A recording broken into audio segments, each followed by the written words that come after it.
Mesdames et messieurs, chers téléspectateurs de Canal 3 Bénin, bonjour. Ce dimanche, Zone Franche reçoit pour vous Adam Chabi Boukor. Il est ingénieur des travaux publics. Il nous vient tout droit de la ville de Parakou. Il est en service, mais originaire de Perere. Ces deux communes qui composent avec Tchaourou Ndali la 8e circonscription électorale. Avec lui, nous parlerons du développement de toutes ces localités. Nous ferons un feedback pour faire le point des législatives dernières dans cette zone électorale et pendant la soixantaine de minutes que nous passerons avec votre invité, mesdames et messieurs, il sera aussi question de la gestion du bloc républicain, sa formation politique qui s'apprête d'ailleurs pour un congrès extraordinaire le 9 septembre prochain. Et puis, nous ferons un tour dans un futur proche pour évoquer les élections générales qui se profilent à l'horizon, soit en 2026 pour faire plus précis. Merci de nous rejoindre sur cette tribune, cette émission de décryptage de l'actualité qui sera conduite avec William Cliquant, mon collègue. William, bonjour. Bonjour Franck, bonjour à tous. Adam Chabi Boukor, bonjour. Bonjour monsieur le journaliste. Et merci de venir ici, d'avoir accepté de venir sur Zone Franche. Franck l'a dit dans son introduction, vous êtes ingénieur des travaux publics, mais que doit-on savoir aussi de vous? Merci monsieur le journaliste, merci à toute la population. Et comme vous l'avez dit, moi je suis Boukor Chabi Adam, ingénieur des travaux publics, option assainissement. Je suis du parti Bloc républicain, coordinateur de la commune de Perere et candidat malheureux aux législatives de 2023. Eh bien, vous l'avez dit, vous êtes candidat malheureux aux dernières législatives. Et justement, on parle pour ouvrir nos discussions ce matin de ces consultations-là, comme toutes les autres circonscriptions électorales au Bénin, la 8e précisément, composée de Parakou, Tchaourou Ndali. Et votre commune d'origine, Perere, a vécu ces élections du 8 janvier dernier. On va commencer déjà par savoir comment vous avez traversé ces joutes électorales. Une fois encore, merci. Je crois que le 8 janvier 2022, nous sommes allés au front, mais nous n'avons pas eu ce que nous avons souhaité. C'est vrai, ça n'a pas été facile face à l'entrée de la nouvelle formation, les démocrates. Les démocrates nous ont ravi la vedette. Sur les 6 députés, les démocrates ont pris 4, c'est-à-dire 4 personnes de sexe masculin, et puis une femme, ça fait 4. Et l'UP a eu 1, le BA a eu 1. Donc, la population a souhaité donner le choix aux démocrates. Mais nous n'avons pas démérité. Il y a eu des raisons qui nous ont conduit à cet échec. Quelles sont ces raisons? Est-ce que vous avez analysé de fond en comble ce scrutin? Oui, c'est vrai. Il faut une fois dire d'abord, au passage, je tiens d'abord à remercier le chef de l'État, qui gère ce pays depuis bientôt 8 ans, 7 ans. Et nous avons fait face à certaines réformes très courageuses. Au passage, nous saluons ces réformes. Et ces réformes ont eu raison de nous sur le terrain à certains moments donnés. Et nos amis d'en face ont brandi certaines réformes, même si en leur sein, ils sont conscients que ces réformes sont de très bonnes réformes. Mais la population, peu de personnes comprennent. Et c'est ça, les gens ont brandi, surtout dans la ville de Parakou, où nous avons eu vraiment un échec très cuisant. Sinon, on compare dans les autres communes, à savoir Ndali, Parakou et Perere, et le BA a fait un score très honorifique. Oui, les chiffres que j'ai devant moi parlent de Perere, 8487 voix pour le BR. L'UPR a pu collecter 9418 voix et puis les démocrates, 5888. Vous n'avez pas assez tremblé devant les LDA à Perere visiblement? Non, en fait, moi je crois même que ce qu'on espérait, ce n'est pas ça. Moi, je ne donnais même pas aux démocrates 5000 voix à Perere. Il y a eu certains facteurs. Sinon, à Perere, présentement, le BA doit tenir le flambeau. Les 900 et quelques voix qu'il y a eu, l'écart qu'il y a eu entre l'UP et nous, c'est à peu près 900 voix d'écart. Et cet écart, vraiment aussi, il faut reconnaître que c'est un non-lieu. Et nous avons percé l'abcès, nous savons pourquoi il y a eu cet écart. Sinon, et je ne croyais pas que ni l'UP ni les démocrates prennent le devant face au BR dans la commune de Perere. Et même si les élections sont à reprendre demain, je ne crois pas qu'aucune des deux formations puisse tenir devant le BR dans la commune de Perere. Ah oui, on connaît un peu la force de frappe de l'ancien ministre Sakalafia qui a toujours considéré Perere comme son bastion. Il a fait pendant des années de très beaux scores. Pereire, vous tenez la coordination. Qu'est-ce qui vous rend aussi confiant? Merci, monsieur le journaliste. Et le ministre Sakala Fiasse. Je dois préciser qu'il est de l'UPR. Oui, il est de l'UPR. C'est notre papa. Et il est natif de Pereire. Il a fait son temps. Il a brillé pendant plus de 20 ans. Il était là. Et le tout puissant de la zone. C'est vrai. C'est suite à certains facteurs que la population a placé sa confiance en lui. Mais sachez que le temps évolue. Le temps évolue et il y a d'autres personnes qui ont commencé par émerger. Aujourd'hui, je crois que notre papa, M. Sakala Fiasse, est en train d'aller à la retraite. Et il doit céder le flambeau à d'autres jeunes. Aujourd'hui, entre jeunes, on se fait face. C'est vrai encore, il y a son effet, son nombre qui brille autour de l'UPR derrière. Mais aujourd'hui, sachez que la génération a évolué. Les électeurs de l'époque de 20 ans en arrière ne sont plus les mêmes aujourd'hui. Donc, je crois que les jeunes aujourd'hui sont les décideurs. Pour aller aux élections aujourd'hui, les parents appellent pour dire aux jeunes quel parti nous fera la fierté lorsqu'on va voter. Et c'est les jeunes qui décident. Nous penchons plus vers les jeunes. Je crois que la politique de l'UPR dans la commune de Pereire et la politique du BR, ce n'est pas la même chose. Et nous tenons notre secret, comment nous évoluons. Et je crois que, tel que je vous l'ai dit, aujourd'hui c'est l'UPR qui contrôle la mairie à Pereire. Il y a le maire, tous les CA, tous les conseillers, tous les délégués. Pratiquement, le BR n'a que 3 conseillers communaux. Et face à ces 3 conseillers, plus moi, nous avons mouillé le maillot. Il n'y a que 900 voix d'écart. Ils sont à 9000, nous sommes à 8000 et quelques. Je crois que vous-même, vous allez déduire la suite. D'ici 2026, je crois que le BS va plus s'implanter. Et si les gens ne savent pas le faire, aucune formation ne pourra plus tenir tête au BR dans la commune de Pereire. Je suis très confiant. Et les jeunes qui travaillent avec moi, j'ai confiance en eux. On sent votre confiance en cette base et il ressort justement des chiffres que vous avez avancés et de celles qui sont à notre niveau que ce sont les performances de votre parti politique, le BR je veux dire, dans cette localité qui ont permis dans la circonscription au vu des scores dans les autres communes à votre formation politique de lever un siège. C'est quoi déjà l'alchimie qui vous fait faire ces chiffres et notamment qui vous donne autant de confiance? Oui, ce que je voudrais dire, je crois que nous sommes en 2023. En 2023. Les élections, moi j'ai commencé par participer aux élections en tant que candidat ou même en tant que votant, il y a près de 20 ans, 23 ans en arrière. Aujourd'hui, je souhaiterais que les gens fassent une lecture. En 2023, il y a 20 ans en arrière, est-ce que la même technique qu'on appliquait pour avoir un bon score, est-ce que si on applique cette technique aujourd'hui en 2023, ça va porter? Non, je ne crois pas. Et les trucs sont clairs sur le terrain. Il faut qu'on sache faire une lecture des votants. Si on ne fait pas une lecture et voir qu'est-ce que les votants veulent, qu'est-ce qu'ils souhaitent. Et tant qu'on ne penche pas sur ce côté, sur cet aspect, on aura toujours un résultat vraiment pas trop correct. Je suis en train d'évoluer vers la commune de Parakou où vraiment cette commune, les résultats de cette commune nous a vraiment ramené en arrière. Au passage, je vous dis que le BR a eu près de 9000 voix en Dali. Le BR a eu près de 9000 voix également à Tchaourou face aux démocrates qui ont eu juste 14 000. Vous pouvez imaginer qu'à Tchaourou, que les démocrates et les BR soient à coude 14 000 contre 9 000 à Tchaourou, qui aurait cru? Mais voilà le score. C'est pour dire, tant qu'on ne fasse pas une lecture de nos militants, on aura toujours un score qui ne va pas nous avantager. Aujourd'hui, la technique qui a utilisée il y a 20 ans en arrière, à Parakou, les gens ont tendance à utiliser cette même technique. Non, ça ne peut pas passer. Je vais être un peu plus clair.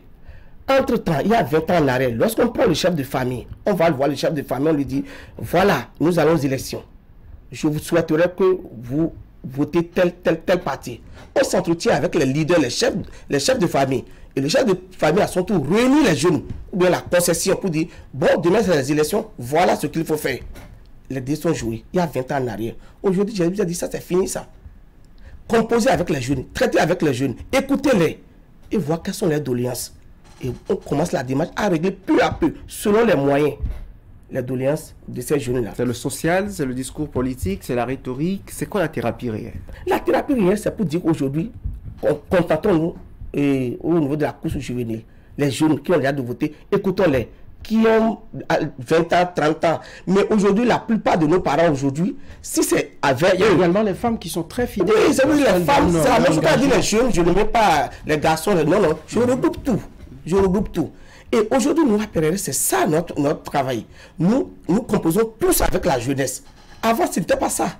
Il y a 20 ans en arrière, ce n'était pas ça. Les jeunes, on ne nous écoutait pas. C'est le papa qui, de la nuit, vous se réveille et dit, bon, on vote tel parti. Aujourd'hui, les jeunes ont l'art de décider. Et ils connaissent ce qui va marcher pour la population, pour leur maison, ce qu'ils veulent. Donc, voilà la thérapie. Il n'y a rien de sorcier dedans. D'accord. Alors, globalement, ça n'a pas marché pour le B dans la 8e.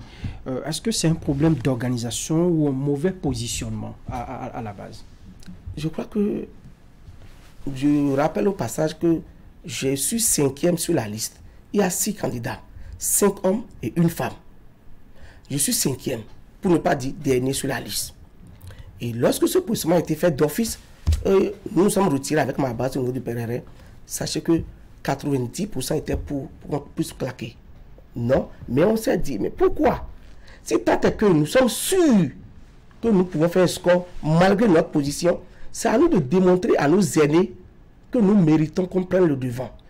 Par conséquent, je souhaiterais qu'on aille à ce front. Et on doit mouiller les maillots tel qu'il le faut pour nous imposer demain. Et c'est ce qu'on a fait. Malgré notre position, nous sommes allés au front. Nous avons mouillé le maillot. Et nous avons trouvé le score que vous voyez. Dernier sur la liste, 5e, 8000 et quelques voix.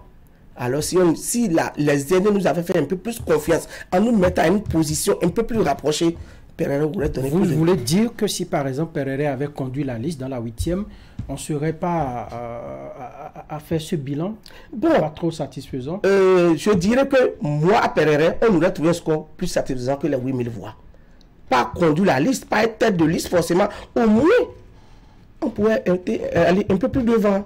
Vous imaginez, et lorsqu'on prend la liste BR dans la 8e circonscription, tête de liste, Parakou, 2e, Parakou, suppléant du 1er, Parakou, suppléant du 2e, Parakou, tête de liste femme, Parakou.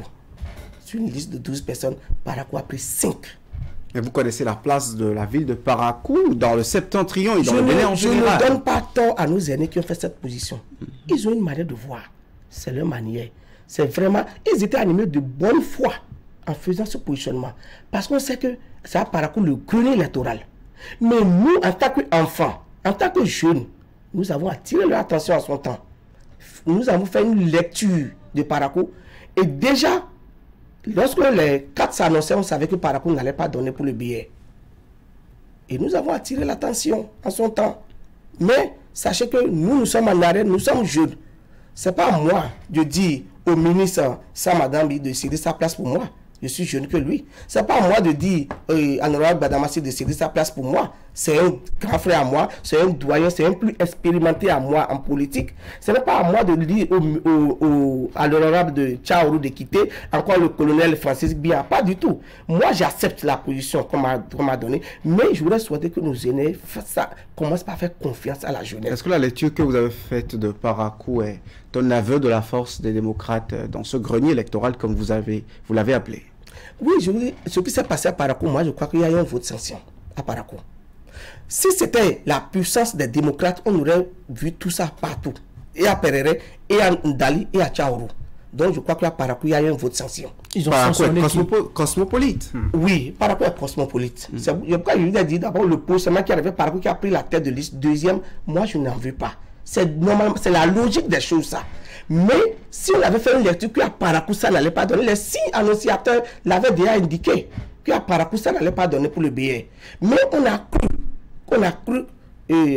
pendant la campagne électorale qu'on pourrait renverser les choses. Malheureusement, malgré tous les efforts de nos dirigeants, de nos aînés, malgré tout le social de nos aînés, de nos dirigeants à Parakou, ça n'a pas porté. Alors, dites-nous, vous êtes sur zone franche, des Baobab à Parakou, Chaltoko, Samoussédou à Dambi, Rachidi Badamassi, la machine semblait très bien huilée au départ pour sortir avec des résultats assez encourageants. Mais au fond, qu'est-ce qui se passe à Parakou? Vous êtes quand même, vous voyez, vous discutez. Qu'est-ce qui n'a pas marché? Qu'est-ce qui ne marche pas? Je crois qu'à Parakou, je vous ai dit, il y a ce qui s'est passé à Parakou, c'est un vote sanction. On a sanctionné quoi? Oui, qui? Certainement que c'est les personnes qui ont été positionnées à Parakou. Je suppose, sinon, avec tout le social que les élus de Parakou font dans la ville de Parakou, je ne peux pas croire contre ce score. Est-ce que c'est suffisant? Est-ce que vous ne voyez pas aujourd'hui un peuple béninois qui a mûri en matière de démocratie et qui n'est plus à des prébendes, à des miettes? Je vous ai déjà dit une chose. Oui. L'électeur de 20 ans en arrière n'est pas le même que l'électeur d'aujourd'hui. La méthode de campagne de 20 ans en arrière n'est pas la même chose. Aujourd'hui, les miettes, vous pouvez donner les 10 000 à quelqu'un et la personne ne vote pas pour vous. Je vous ai dit aujourd'hui, les jeunes, les jeunes ont besoin plus d'emploi, d'être plus stables. Les gens, qu'on les assiste, qu'on les écoute à tout moment. Et je vous dis une chose, en politique, c'est comme un homme. Tu nais, tu grandis et tu meurs. En politique également, on commence, on brille et on ne pense pas s'éteindre. J'aurais souhaité que nos aînés ne commencent pas à se pencher encore vers ce côté, faire une lecture. Est-ce que ce n'est pas l'un des aspects? Est-ce qu'à un certain moment donné, c'est la méthode de propagande qu'il faut changer? Ou bien c'est l'effet de grandir, naître, grandir, mourir qui est là? Il faut que nos aînés se penchent sur ces aspects-là.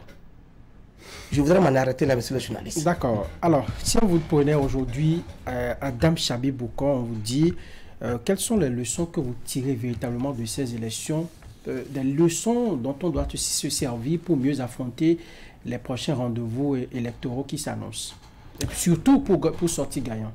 Pour sortir gagnant, je voudrais souhaiter qu'on fasse un positionnement concerté et consensuel dans chaque commune. Qu'on commence de la base pour aller au sommet. Qu'on évite des impositions. Écoutez la base, écoutez la population. Quel est le souhait de la population? C'est la population qui va voter. Écoutez le souhait. C'est vrai que en politique, chaque fois, 1 plus 1 n'est pas égal à 2.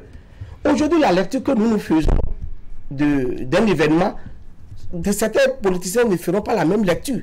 Donc, pour les prochaines joutes électorales, il faudrait qu'on fasse un consensus, des positionnements concertés, et qu'on prenne en compte toutes les communes. On ne voit pas cette là, c'est une petite commune, non, mais je vais vous faire une confidence. Comment vous imaginez, au niveau de l'UP, tête de liste, c'est Ndali qui a pris la tête de liste, mais pourtant Parakou est là. Dans les autres années, je connaissais où on faisait, et quand l'UBF d'alors existait, tête de liste Parakou, il fut un moment où Parakou n'a pas pris tête de liste. Mais ça n'a rien changé dans les résultats de l'Union progressiste, le renouveau. Ils s'en sortent avec un député comme vous. Ils s'en sortent avec un député. Mais nous, on a cru, avec le grenier électoral, avec nos parents, nos dinosaures que nous avons dans la commune de Parakou, si on alignait nos aînés de Parakou, on allait rafler. Parce que, quand on fait le calcul, lorsque à Parakou, on trouve 60% des votants d'office, avec le peu qu'on a glané, on prend les 3, plus une femme. C'est cette lecture certainement que les aînés, que le Bureau national a peut-être fait. Mais sans oublier que les données ont changé. Avec les démocrates, les démocrates ont fait le one-man show à Parakou. Et ça s'arrêtait là. Et ça, c'était annoncé. Que ce n'est qu'à Parakou, ils feront ça. Nous, on avait dit ça, on avait annoncé ça. Mais qui sommes-nous pour que les gens nous écoutent en ce temps? Mais je suis été heureux de ces résultats. Les résultats ont révélé la réalité. Je crois que ça va nous servir de leçon. Tout ce que nous sommes, autant que nous sommes jeunes comme aînés, ça nous servira de leçon. On va fermer la page des législatives de janvier 2023, puisque vous avez tout à l'heure parlé du Bureau national. On va justement parler de la gouvernance à la tête de votre formation politique, le Bloc républicain, entre-temps secrétariat général national. Aujourd'hui, nous sommes passés à la présidence à la tête de cette formation, fruit de réformes internes dans votre parti. De quoi est-ce que cela retourne concrètement? Et à ce niveau, permettez-moi, je ne serai pas long. Moi, je suis coordinateur communal. Je ne suis pas aux instances nationales. Et je maîtrise très peu d'informations à ce niveau. Et c'est annoncé un congrès extraordinaire. Vous-même, vous l'avez dit, extraordinaire. Ce n'est pas un congrès ordinaire. Un congrès ordinaire où c'est avec plein de personnes, plein de congressistes. Ici, on a dit un congrès extraordinaire. Donc le bureau national saura qui est qu'il faut appeler. Donc à ce niveau, honnêtement, pour ne pas dire des conneries, je ne maîtrise pas. Pour le moment, j'ai appris comme vous qu'il y a congrès le 9. Je n'ai de façon officielle. On parle d'abord de la gouvernance aussi oui, de du parti. On était habitué à secrétaire général national. Aujourd'hui, on parle de président du bloc républicain. Et on a dit que c'est des réformes en interne qui vous ont conduit à là. On veut comprendre. Qu'est-ce que c'est? Je dis toujours la même chose. Vous savez, il y a à peine 5 mois où on est passé de... On passera. La décision a été prise pour qu'on passe de secrétaire SGN au président. Je ne faisais pas partie. Je ne faisais pas des gens qui ont été convoqués. Vous savez que c'est une commission qui a été mise sur pied. À peine de 12 ou 13 personnes, je ne me rappelle plus, pour décider. Je n'étais pas là. Si vous et nous sommes logés à la même enseigne en matière d'information, bloc républicain, n'est-ce pas un problème de décentralisation et de hiérarchisation de l'information? Oui, j'ai pu dire, c'est pareil dans toutes les formations politiques. Et il faut qu'on revoie ce système-là. Moi, je suis au niveau communal, mais moi, j'ai très peu d'informations. Je couvre l'information, ce qui ne doit pas être le cas. Moi, je suis ici. Si on ne m'a pas appelé au siège, je vais aller dire quoi à qui? Je vais voir le président pour lui demander des comptes rendus. J'irai voir qui pour lui demander des comptes rendus. S'il décide, telle information viendra vers la commune, je suis là. Je prends et j'exécute. Donc, je ne maîtrise pas trop. Honnêtement, je ne peux pas me lancer sur ça. J'attends le 9. Si je fais partie, c'est bon. Si je ne fais pas partie, on aura le compte rendu et on évolue. Alors, disons qu'en matière de gestion des hommes, vous l'avez dit, la communication, ce n'est pas la chose la mieux partagée au sein des formations politiques, de la prise des décisions, du management des ressources humaines. On apprend que ça ne va pas trop bien au niveau du BR, que ce n'est pas trop le bon exemple là-bas. Qu'en dites-vous?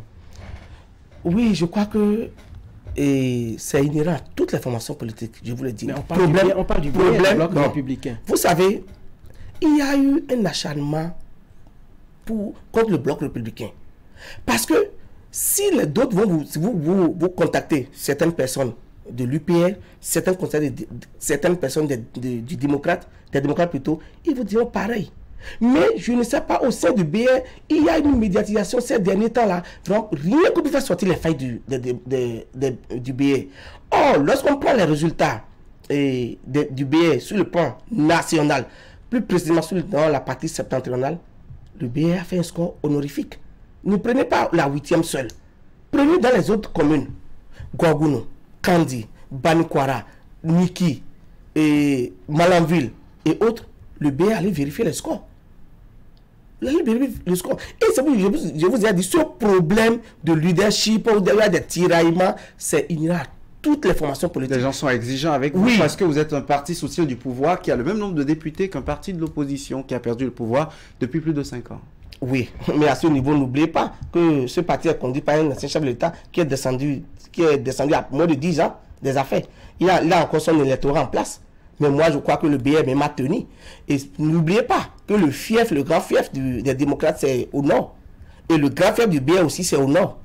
On s'est tiré. Mais malgré ça, quand vous faites la somme des personnes qui ont voté pour le BR face aux démocrates, il n'y a pas match.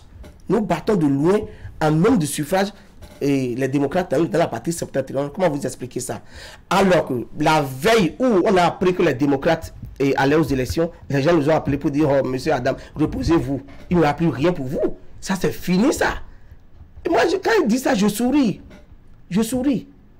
Quand chez nous en Bariba, on dit: lorsque tu veux commencer par faire le gros dos, commence par faire de ta maison. Parce que lorsque tu n'arrives pas à convaincre les gens de ta maison, tu vas au-delà, tu seras ridicule. Moi, je savais qu'à Perere, les démocrates ne feront rien face au bloc républicain. Ça, là, je le savais. Et partout, vous allez à Gorgouno, les démocrates ont été battus. Vous allez à Banikwara, où on disait: oh non, c'est fini. Vérifiez le score du BR à Bebereke. Vérifiez les résultats du BR à Niki. Madame Chabie Bouko, on va revenir sur le fonctionnement de la gouvernance à la tête du bloc républicain et justement parler de ces abcès-là à percer. Il y a eu des bruits de bottes. Si on était dans les casernes, je caricaturais de cette façon. Il y a eu des grincements de dents au BR. Vous avez parlé tout à l'heure d'une hyper-médiatisation. Est-ce que ce n'est pas parce qu'il y a assez de frustrés que parfois on a envie de sortir les informations du couvent, celles des cachettes normalement?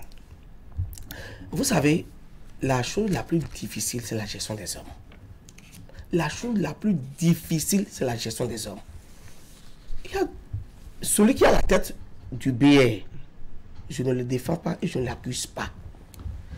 Il doit savoir qu'il y aura des gens qui vont critiquer. Ça, il n'y a rien à faire. Celui qui critique ou celui qui apprécie, lorsqu'on va le mettre là, il fera peut-être pire. Moi, je crois que les critiques, c'est la chose normale. Avant les élections, les gens nous avaient dit, les gens ont dit plus que ça. Il y a des tracts, des fakes qui sont sortis par rapport, c'est les frustrations contre le secrétaire général. Est-ce que aussi, ce n'est pas peut-être sa gestion, sa rigueur qu'il met en place? Est-ce que ce n'est pas ça? Vous, personnellement, comment voyez-vous la gouvernance de Abdoulaye Biotchani à la tête du BR? Oui, à ce niveau, moi, je ne reproche rien. Parce que, malgré la gouvernance de Abdoulaye Biotchani, là, comment moi, je m'arrange pour battre à Perere? Vous avez dit malgré. Bon, que les gens disent. C'est pas que moi, je ne trouve pas. Moi, je n'ai rien à lui reprocher. D'abord, je ne suis pas proche de lui. Je ne suis pas au bureau national. Mais vous ne pouvez pas me dire, je ne suis pas proche de quelqu'un. Je ne peux pas savoir.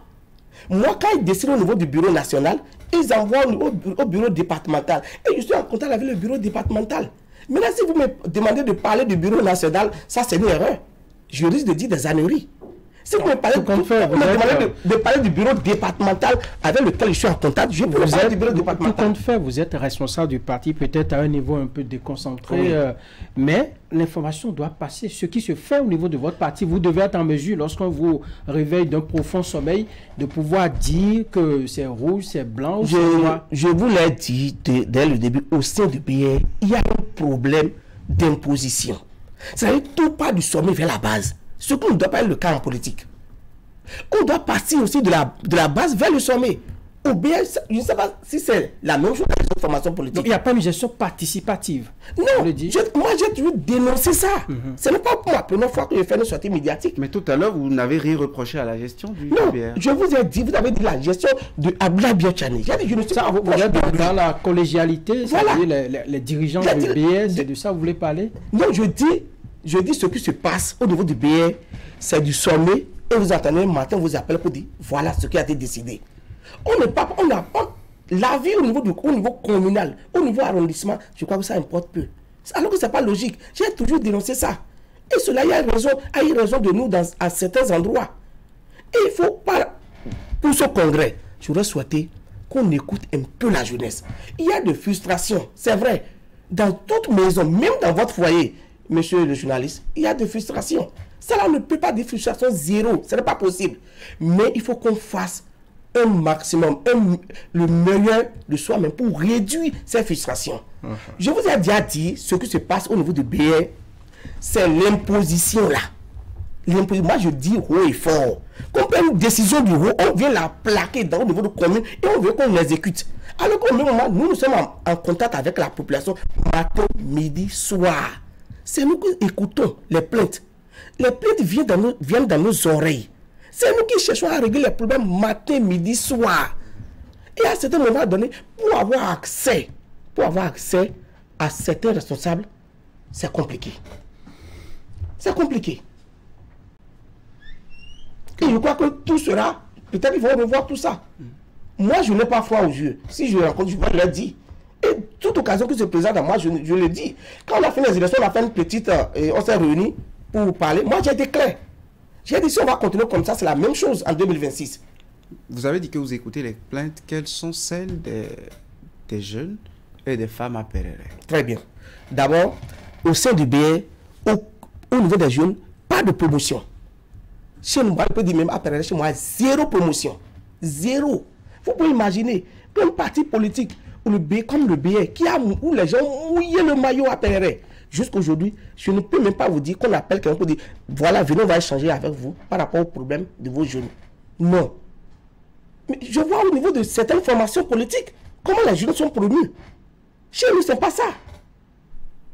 Ce n'est pas ça. Ça vous crée des problèmes. Ça nous crée des problèmes sur le terrain. Les gens disent, c'est vrai, et monsieur Adam, dans ta commune, c'est vrai, nous avons un peu de penchant pour toi, mais regarde nous-mêmes, même si on te suit, on va mourir de faim. Je ne sais pas de mourir, tu n'es pas venu donner de l'argent, mais créons des opportunités. Et cette commune aujourd'hui, cette commune a donné le meilleur d'elle-même. Vous savez que l'UP et le BR, tous ont battu les démocrates dans la commune de Perere. Mais aujourd'hui, si vous voyez Perere, la commune de Perere, ce n'est pas la peine. Toutes les pas de route, la route inter-État 75 km pour aller à Niki, impraticable, aujourd'hui coupée en deux. Pour joindre certains arrondissements, c'est impossible. J'avais proposé de faire une tournée dans ce mois à Perere, mais impossible. Je n'ai pas pu bouger. Même à Monto, impossible de bouger. Mais est-ce qu'on peut satisfaire toutes les communes on ne peut pas satisfaire. Mais je souhaiterais aussi, je prie, et c'est un message que les jeunes Perere me donnent, m'envoient, de transmettre à qui de droit.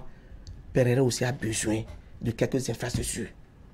Surtout lorsqu'il y a asphaltage, qu'on se rappelle aussi du Perere. Ça a été fait dans beaucoup d'endroits. On en reparle tout à l'heure. Alors, pour faire du BR un bloc compact assez fort pour relever les défis qui se posent pour l'avenir, qu'est-ce qu'il faut véritablement, sur quel pilier faut-il agir?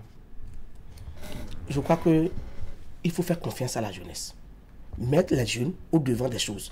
Il est temps de faire confiance aux jeunes. Je voudrais souhaiter, c'est vrai, nous les jeunes, bataillons-nous pour montrer qu'on mérite cette place. J'ai l'impression que nos aînés n'ont pas encore confiance en nous.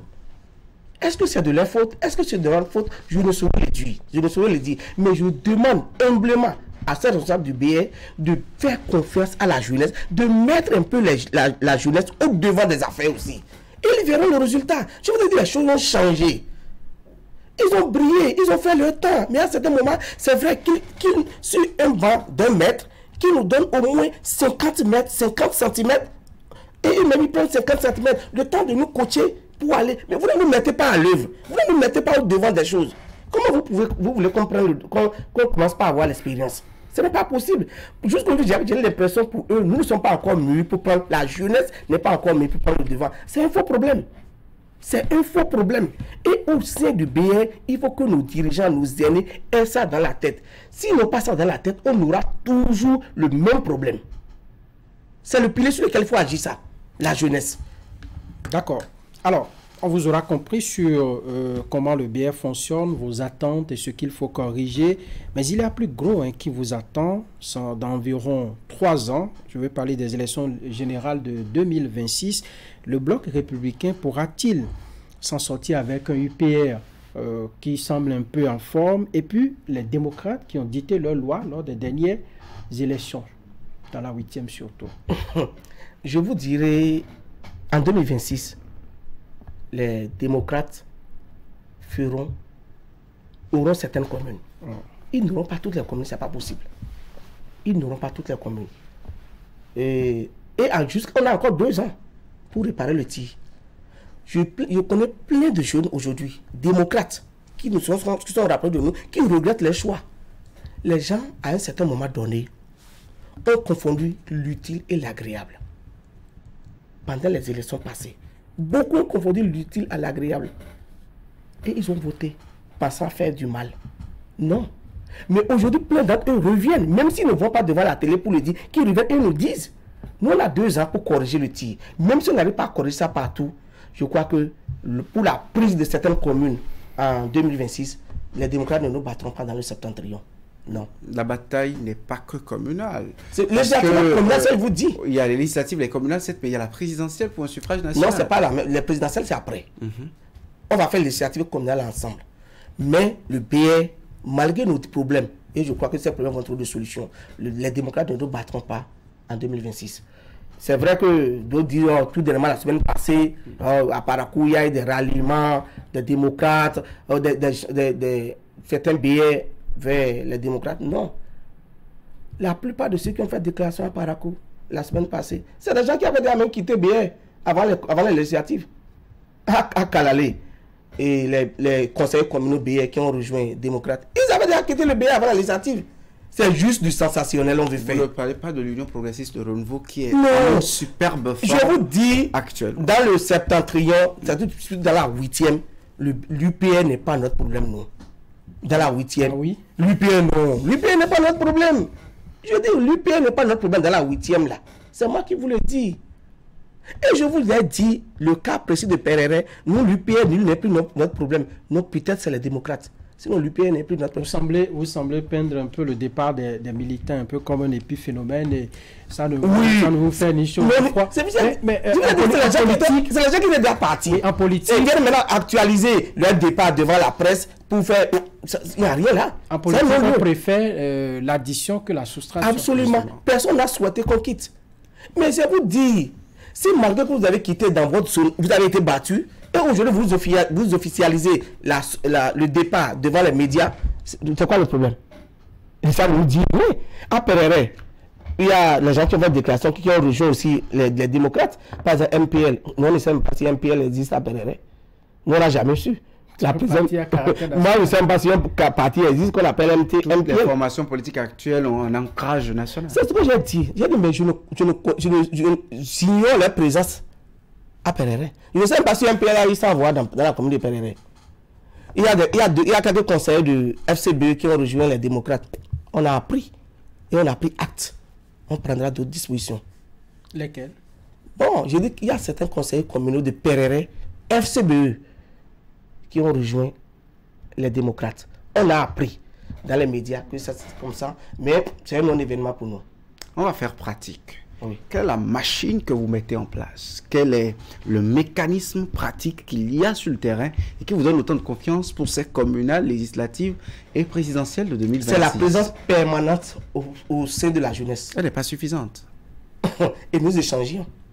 Nous parlons et les problèmes, nous essayons de solutionner selon notre niveau, selon nos moyens, les problèmes de la jeunesse. Vous avez relevé qu'à Parakou, par exemple, le social n'a pas réglé les problèmes de la jeunesse. Oui, c'est ce que je dis. J'ai été clair. La méthode n'est plus peut-être ça. Et j'ai dit c'est deux aspects. Soit les personnes qui doivent faire, ce n'est pas ces personnes qui ont été choisies, ou soit ce n'est plus la bonne méthode à Parakou. C'est les deux cas. Je vous ai dit une chose, je répète. Lorsque à certains moments vous êtes toujours présent, vous commencez par être fatigué. Les gens commencent à se fatiguer de vous. Pas le social pour le Pas social. le social pour le social. Vous pouvez être là, si les gens sont fatigués de vous et que vous êtes là, chaque fois vous pouvez vous vendre, vous pouvez même couper votre cœur et leur donner. Ça ne portera pas. Je dis chez moi à Perere, je travaille avec des jeunes. Aisément, les gens même dit après, oh lui là, il est toujours avec des enfants. Il est toujours avec des jeunes. On ne voit personne, on ne voit aucune personne âgée autour de lui. Mais moi, ça me faisait rire. Je dis, mais c'est eux qui ne font pas une bonne lecture maintenant de la politique actuelle. Aujourd'hui, c'est les jeunes qui font l'électorat. Et les parents écoutent mieux les jeunes aujourd'hui. Tout papa, la plupart des papas appellent toujours les enfants. On va voter quoi pour que ça soit utile pour la famille? Et l'enfant vous dit, c'est ça là, on va voter. Mais beaucoup n'ont pas compris ça. Beaucoup n'ont pas compris. Et je dis, nous sommes confiants à Perere. Nous faisons un travail jour et nuit, matin, midi, soir, pour solutionner les problèmes. Et l'État central doit nous aider. D'accord. Alors, pour terminer sur ce chapitre de 2026, est-ce que les militants de Perere, je veux parler de vos militants, ont déjà engagé le débat autour de la succession de Patrice Talon, par exemple? Oui, et chaque jour que Dieu fait, lorsque je descends sur le terrain, je descends à Parakou, les gens me demandent en 2026, qu'est-ce qui va se passer? Moi, je leur dis une chose. Nous allons dans la même dynamique. Le candidat qui sera issu de la mouvance en 2026 passera. Et c'est lui que nous allons supporter. Parce que nous, ce qui se passe, nous apprécions et nous accompagnons. C'est vrai, après, nous n'avons pas eu notre compte d'abord. Nous avons foi. Avec le lobbying qu'on fait, avec la pression qu'on fait, Perere trouvera son compte. Et en 2026, c'est le candidat qui sera issu de la mouvance que nous allons supporter. On vous demande de caricaturer un peu le type type de président en 2026. Le président en 2026 que moi je souhaiterais, M. Adam, je souhaite que ce soit un président avec 75 à 80% de caractère Talon et peut-être 20% de caractère Yaïbodi. Ah oui, pour faire un peu... Oui, 75 à 80 de caractère talent et 20% de caractère. On enlève quoi des 25%? Qu'est-ce que vous mettez dans les 25% de Patrice Talon que vous ne voudriez pas revoir en 2026? Non, au fait, bon, il y a, à un certain moment donné, lorsqu'on s'engage sur certaines réformes, il faut, lorsque la population émet des réserves, je souhaiterais qu'on écoute cette population et leur dire, voilà ma réforme. Voilà quelles sont vos attentes, quelles sont vos attentes. Et ensemble, on trouve la jonction, le juste milieu pour appliquer ça. Parce que toute réforme qu'on fait, c'est au profit de la population. On ne fait pas nos réformes pour les animaux, non, c'est pour les populations. Je voudrais souhaiter qu'à un certain moment donné, si cette réforme c'est pour la population, et lorsqu'on prend des décisions et il y a des graissements dedans, qu'on écoute aussi la population pour dire qu'est-ce que vous proposez. Et on va voir le juste milieu et appliquer. On va parler de l'agenda de votre formation politique. Aujourd'hui, nous sommes dimanche, dans moins d'une semaine, samedi prochain, donc le 9 septembre précisément, il y a un congrès extraordinaire, je le reprécise, au niveau du bloc républicain. Est-ce que déjà, on a une idée du menu des discussions, c'est-à-dire les sujets dont vous allez débattre?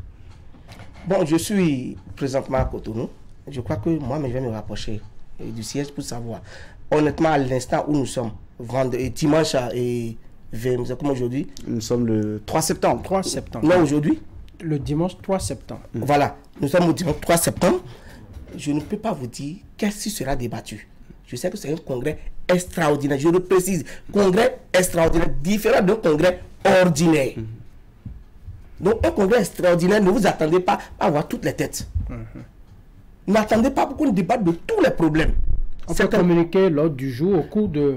aux premières heures ça de la rencontre. Lors de la rencontre, qu'on communique l'ordre du jour. Parce qu'on a bien dit extraordinaire. Donc aujourd'hui, si déjà ça se promène dans les réseaux sociaux, c'est de quoi? C'est un peu extraordinaire. Quand c'est un congrès ordinaire, on sait d'avance de quoi il s'agit. Mais quand c'est un congrès extraordinaire, on n'est pas tenu à une semaine de mettre dans la presse de quoi il sera débattu. Vous avez l'impression qu'il y a une urgence qu'il faut régler au sein du parti? Bon, c'est peut-être les préparatifs de 2026. Qu'est-ce qu'il faut faire pour que ça aille en 2026? Certainement. Ça, c'est une hypothèse. Alors, c'est une des premières rencontres, disons, officielles qui rassemble peut-être, qui va rassembler le grand nombre au sein du parti au lendemain des législatives et surtout de la crise un peu qui a secoué. On a demandé le départ de Ablaye Biotchane et tout. Est-ce que ce congrès va se pencher un peu sur, disons, pour aplanir un peu les divergences à votre avis?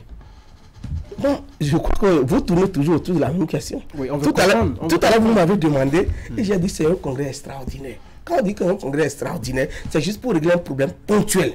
Et ça peut être le jour de la séance qu'on annonce les couleurs.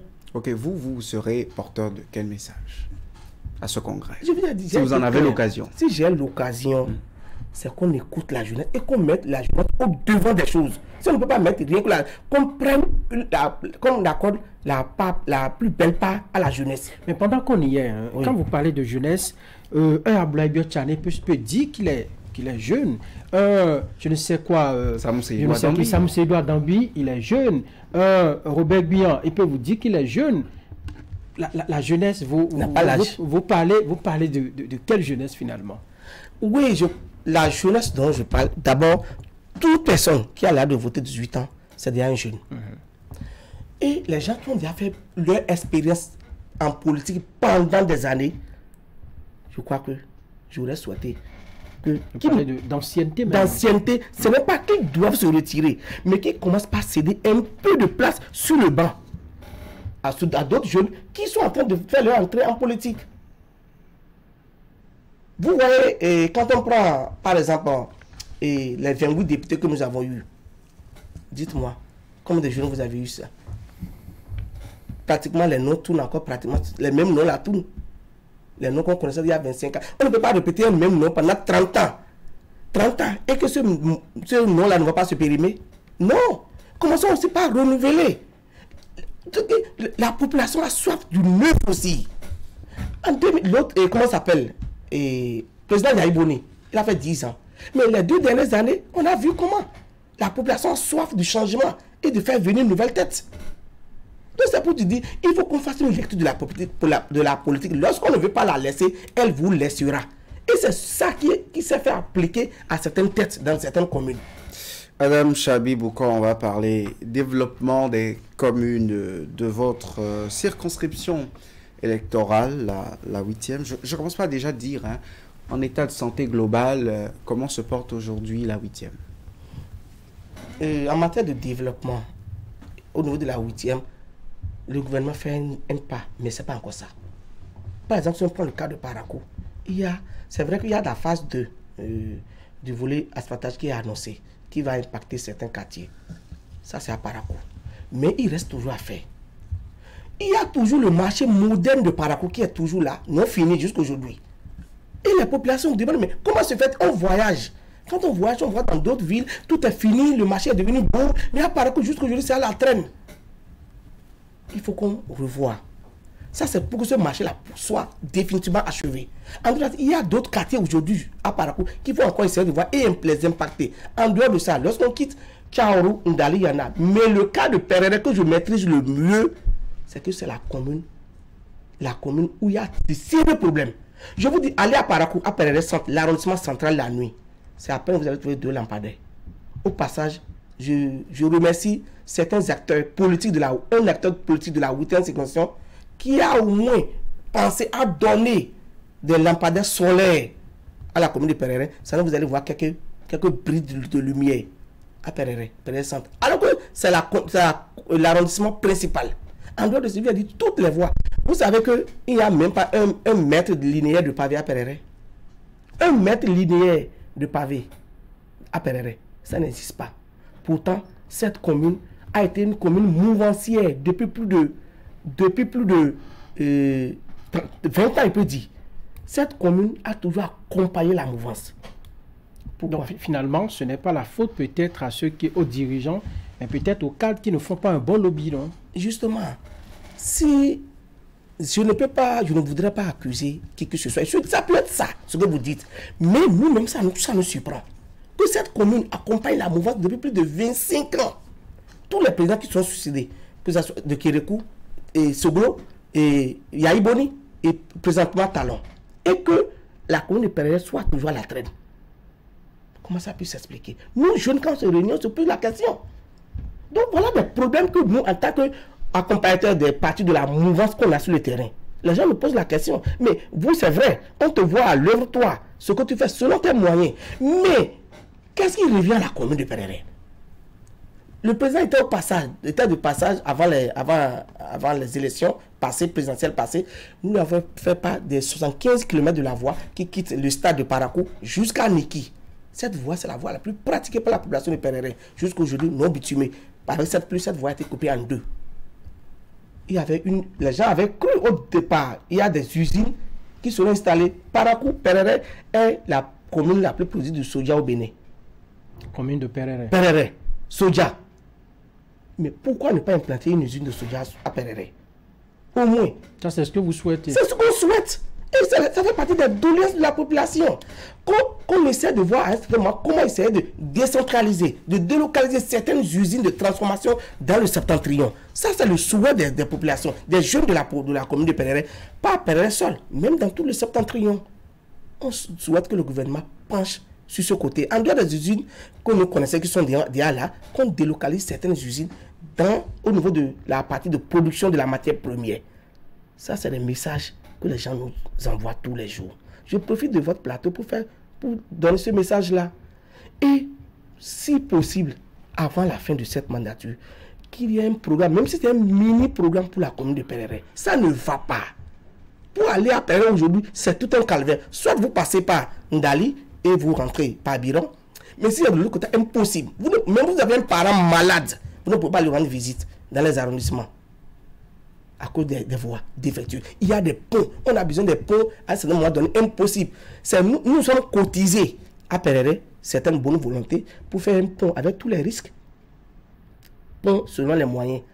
Pour joindre deux gros villages. Comparé et puis, comment dire, Sono quelque part. Un pont est coupé et nous sommes cotisés. Alors, quelles sont les potentialités dont regorge aujourd'hui la commune pour que la localité commence d'abord par faire quelque chose? Parce qu'il faut aussi commencer par les efforts de la mairie. Oui, Vous savez, moi, je ne suis pas à la mairie. Encore que ce n'est pas ma formation politique qui gère les choses à la mairie. Moi, mais c'est difficile d'avoir les informations. C'est vrai que nous avons des conseillers communaux billets au sein de la... Ils sont minoritaires. Oui, ils sont minoritaires. Ils peuvent quoi? Donc, ce n'est pas moi qui gère. Mais je suppose que vaille le maire fait ce qu'il peut.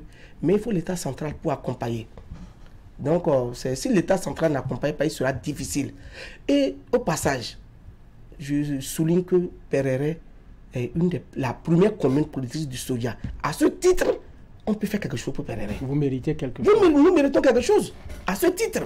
Alors, quelle forme de... Enfin, quelle commune de Perere veulent les populations communes où il y a des infrastructures, les infrastructures socio-communautaires, les routes qui sont bonnes, ainsi de suite. Vous avez parcouru Kiaru Centre. Allez parcourir Kiaru Centre. Il y a des pavés un peu partout. Vous allez à Ndali. Il y a même si c'est des goudrons de 200 mètres linéaires, il y a des pavés à certains endroits. À Perere, je dis rien de tout ça. Rien. Je dis 1 mètre linéaire de pavés. Il n'y en a pas. Il n'y en a pas.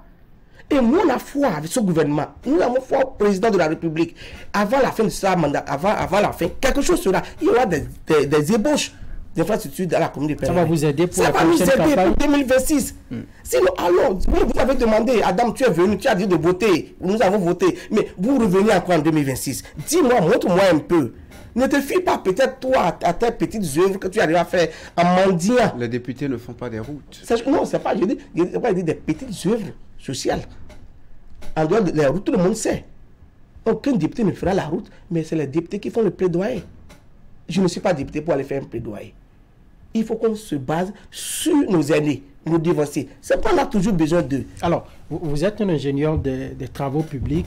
En termes d'investissement aujourd'hui, combien de millions faut-il pour désenclaver la commune de Perere? Et quelle est la priorité pour... La priorité, présentement, la priorité des jeunes de Perere, c'est la route là. Stade, 75 km, cette route-là tient à cœur la jeunesse de Perere. Parce que c'est cette route qui dessert pratiquement tous les arrondissements. Elle dessert. En dehors, après ça, l'installation d'une usine, au moins l'usine de soja, une usine de transformation du soja. De soja à Perere. Ça tient à la jeunesse. Parce que ça pourra réduire le taux de chômage. Il y a ça. En dehors de ça, faire la promotion de certains jeunes dans la commune de Perere.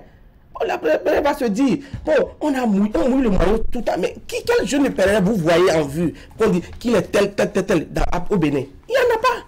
C'est vrai, en dehors de notre papa Sakalafia qui a occupé tous les postes, pratiquement, nous remercions Dieu.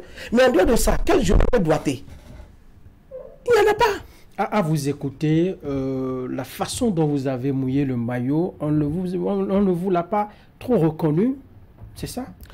Moi, on ne l'a pas reconnu à la commune de Perere, pas à moi. On ne l'a pas reconnu à la commune de Perere. Ce n'est pas à moi. Moi, Adam, moi, il n'y a pas de problème, je remercie Dieu, j'ai trouvé quelque chose que je fais. Mais ceux qui ont mouillé, ce n'est pas moi, ceux qui mouillent le maillot. Je ne passe pas des gens pour mouiller, pour avoir le résultat. Mais juste aujourd'hui, je crois que Perere n'a pas eu. Perere n'a rien de retour. Mais un jour, qu'on réunisse au moins que ce billet, réunisse les gens à Perere, pour dire, nous sommes venus vous écouter. C'est vrai, on ne vous a pas oublié. Mais juste cela n'a pas été fait. Je me suis promené, malgré les peu de moyens que j'ai, pour remercier là où je peux aller remercier. Les gens se disent, mais comment, avec tout ce qu'on a fait, devant les démocrates, on a tenu tête. Et les gens, jusqu'aujourd'hui, rien. C'est le moment, moi, de dire mon amertume à certains moments donnés. Voilà. Merci à vous, Adam Chabi Bouko. Je rappelle que vous êtes ingénieur des travaux publics, membre du Parti Bloc Républicain, coordinateur communal, justement, et candidat malheureux aux dernières législatives. On va vous demander de nous donner votre mot de la fin à la suite de cet entretien sur Zone Franche. Merci, monsieur le journaliste. Au passage, je tiens d'abord à remercier Canal 3 pour l'effort qu'il fait tous les jours, en invitant aussi, en variant les types de personnes invitées. Deuxième chose, je remercie tous les militants BR de la base jusqu'au sommet. Je remercie également tous les dirigeants du BR au sommet. Gérer la population, ce n'est pas chose aisée. C'est difficile. Il y a toujours de frustration. Qu'ils essaient d'écouter la population. Et pour finir, le dernier mot de fin, le plus important, Perere a besoin d'un coup demain. Perere a besoin d'une attention, même si je ne dis pas particulière, au moins d'une attention pour voir les problèmes que nous vivons à Perere. Nous sommes proches du Nigeria. Et chaque jour que Dieu fait, les jeunes n'hésitent pas à rentrer dans le Nigeria parce qu'ils sont désespérés. Donc Perere a besoin qu'on se penche spécialement sur son cas, surtout dans l'arrondissement central. Ça ne mérite, quand tu vas à Perere Centre, vraiment, il n'y a pratiquement rien d'attrayant dans cette commune. C'est chez moi. On se bat tel qu'on peut pour en parler. Mais jusqu'aujourd'hui, pas de solution. Depuis des années. Merci. Merci beaucoup. Cher invité, Adam Chabi Boukor. Merci à vous également, Franck. Avec notre invité, ce dimanche, nous avons parcouru la situation de la commune de Perere, le développement de la 8e circonscription électorale, les perspectives de 2026 dans cette circonscription, la gouvernance au bloc républicain et notamment cette rétrospection sur les législatives dernières du 8 janvier dernier. Merci à toute l'équipe technique. Zone Franche, c'est tout pour ce dimanche. À très vite.